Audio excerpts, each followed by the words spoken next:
ప్రధాని నరేంద్ర మోదీ తన ప్రియ మిత్రుడని, త్వరలోనే ఇండియాకు వెళ్తానని అమెరికా అధ్యక్షుడు డొనాల్డ్ ట్రంప్ అన్నారు. ఇవాళ ఆయన వైట్ హౌస్లో బరువు తగ్గించే మందుల ధరలను తగ్గించడానికి సంబంధించిన భారత్తో కొత్త ఒప్పందాన్ని ట్రంప్ ప్రకటించారు. భారత్తో వాణిజ్య చర్చలు కొనసాగుతున్నాయని పేర్కొన్నారు.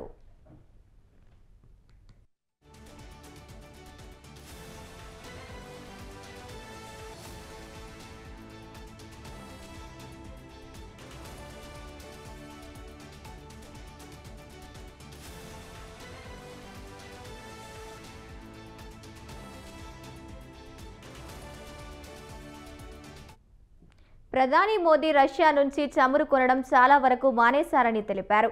మోదీ తనకు ప్రియమైన మిత్రుడని, తమ మధ్య కూడా చర్చలు కొనసాగుతున్నాయని అన్నారు. తాను భారత్కు రావాలని ఆయన కోరుకుంటున్నారని, తప్పకుండా వెళ్తానని వెల్లడించారు. ఈ క్రమంలోనే వచ్చే ఏడాది భారత్లో పర్యటించాలని మీరు ప్లాన్ చేస్తున్నారా అని ఓ జర్నలిస్టు ప్రశ్నించగా మేబీ ఎస్ అంటూ సమాధానమిచ్చారు.